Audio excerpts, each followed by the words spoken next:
Oh my god.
Righto guys, so a bit of a different job today. We are turning down a piece of 1045 hollow bar for one of our local customers. The customer brought this in for a previous job and that job didn't go through. They've sent this over so I can turn down the OD and then they can then use this on one of their next machines. To replace this is about $3,500, where it's only going to take us a little bit under a day to turn the entire OD for them, so it is cost effective and economical to do this rather than buying another piece of material and this sit there and just rust away. So the piece of material, it is 4 meters long, it is 245 OD by 175 ID, and it is a 1045 hollow bar. And they need it to be 216 by 175 ID. So we don't have to do any processing to the inside, just the outside, but there is about 29 mil to come off the outside diameter of the entire length. So although this is a pretty basic job, just turning the OD of something down, there are a lot of setups involved in order to complete the job. So I've already turned the majority of this half down. I still need to turn down the end where the tailstock is. Because it is being held externally with a tailstock chuck, I can't machine the entire end to size yet. So I am going to have to do another setup and bring the steady up to here. Then I can get the tailstock out of the way. I can machine that end. Once that's done, I can turn it around in the machine. So before I can bring the steady rest up to the tailstock end and finish it off, I do need to get the steady out of the way, take the carriage down to the headstock. I'll machine a true area there. And then when I flip it in the machine, I'll have a true area that I can use to indicate.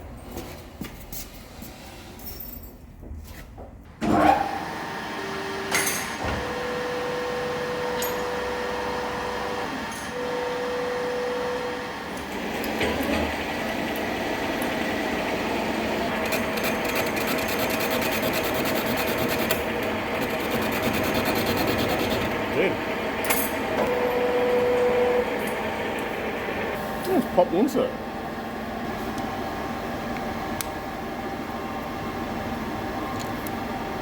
It is surprising.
Righto, so that end is now completed. What I need to do now is flip it in the lathe, but it's going to be interesting to see where the balance point of the tube is now that I've removed so much material off one end.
Good starting point.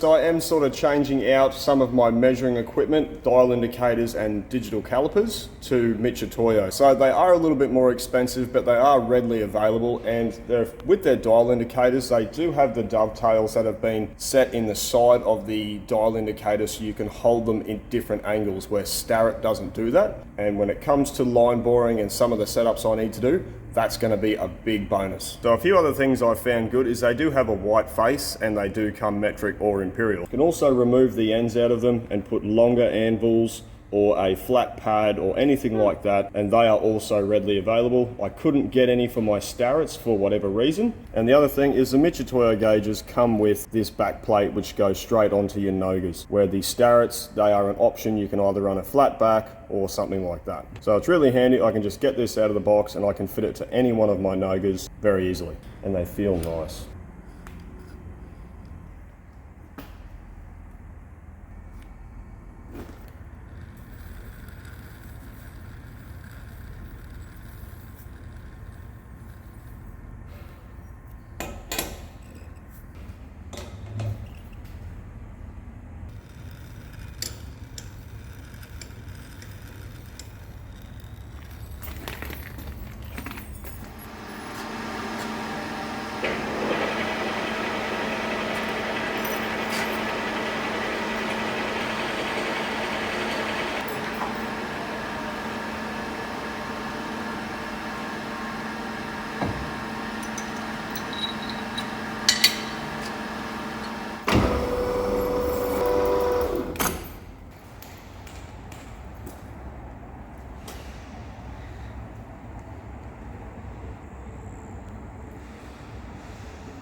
Righto, so we've got the second side dialed in, we're ready to start machining it. When I machined the first side, I did try a few different feeds and speeds and inserts to try and make it as efficient as possible. So I did try CNMGs, but you do need a pretty high feed rate in order to get them to form a chip.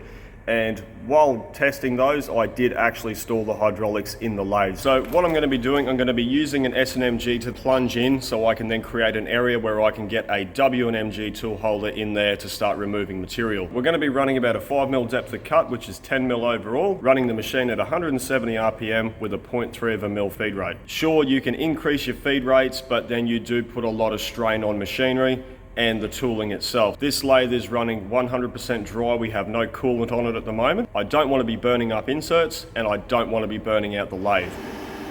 So because I'm using the tailstock chuck to support this end of the hollow bar, I won't be able to machine all the way to the end. So I'll machine 150mm back from the tailstock chuck up to the steady. Once I get that to size, I can then bring the steady up to here and finish off this end.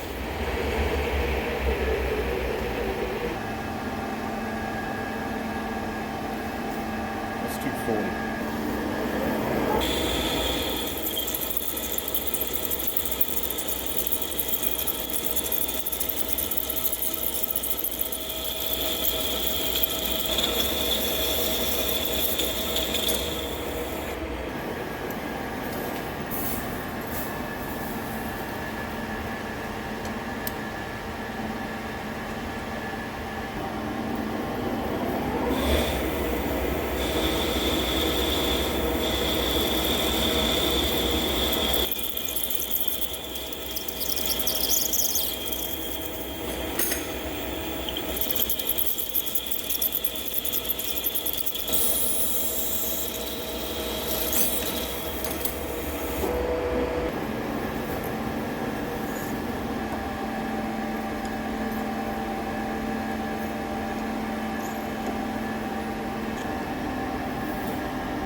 So I'm spraying CRC 556 on the rusty surface, and that is not there as a lubricant. I'm using it as a dust suppressant.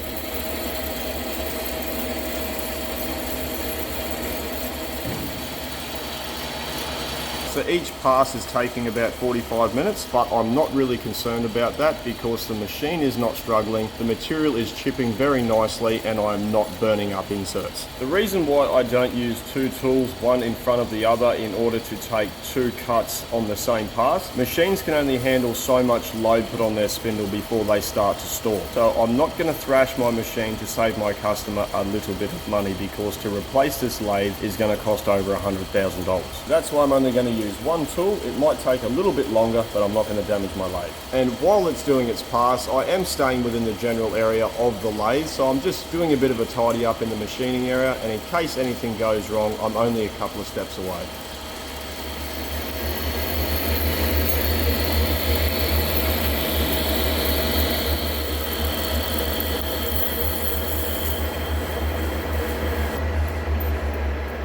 Righto, so we've got this side turned to size. We did start getting a bit of a weird harmonic in it as we were approaching the steady rest on the last pass. It hasn't really changed the surface finish. Being that it's a hollow bar, the ID could definitely be out of shape towards the center of the barrel.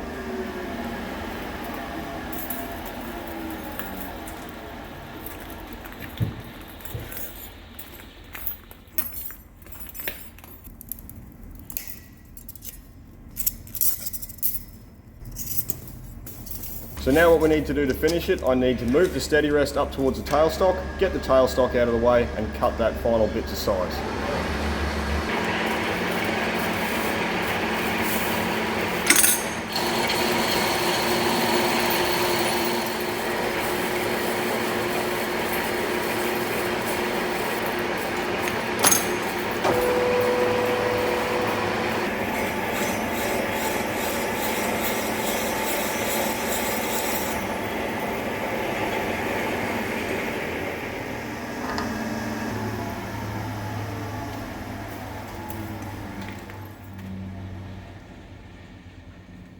Righto guys, so the machining is all completed on the tube. We're not going to face this end because the customer still has to cut it to length. So when this arrived, it was about 730 kilo in weight. By the time I had finished removing all the material, it's going to weigh about 420 kilos. So we did remove a substantial amount of material off it, but it was still cheaper for the customer to go down this path than it was for them to buy a new piece of material. So with all that said and done, thanks for watching.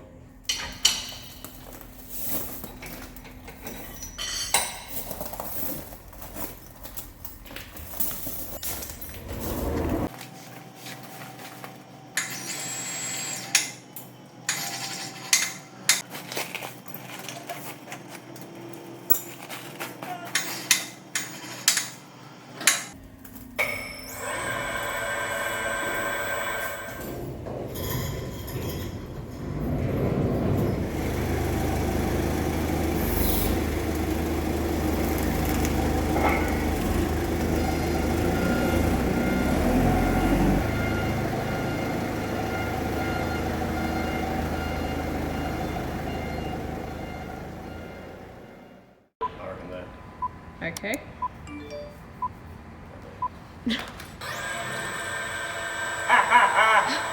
How's it going to turn? It's going to the wall. It just makes it. Oh my god. What? Is that the jaw? It's stuck. What's wrong? Why is there a chicken bone? That's a fucking bone. What the F? What cruel Was that in the tube? That was in the tube.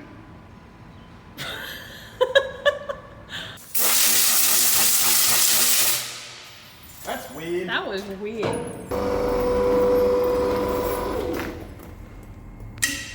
What was that? You don't want that hitting in the knee. Oh. So that's what, 10 mil? 10 mil overall. That's a lot. What? No?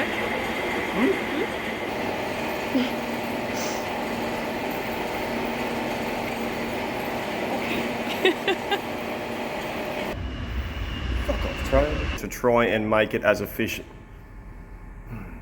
To try and make it as efficient.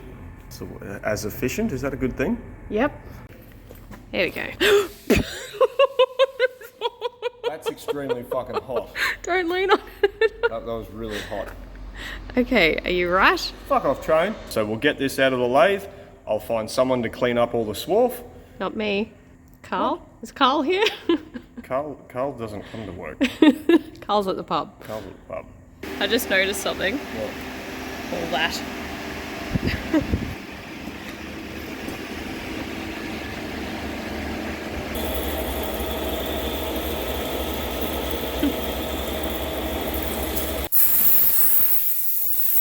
Is that literally full? Full. Oh my god.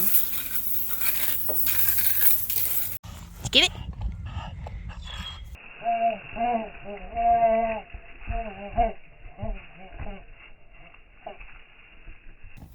You're so silly.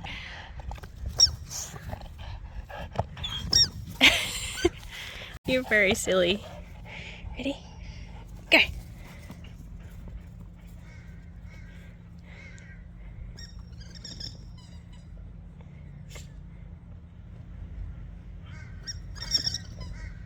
Get it. Oh, give me. You can't have both. Chicken is the favorite. Come on.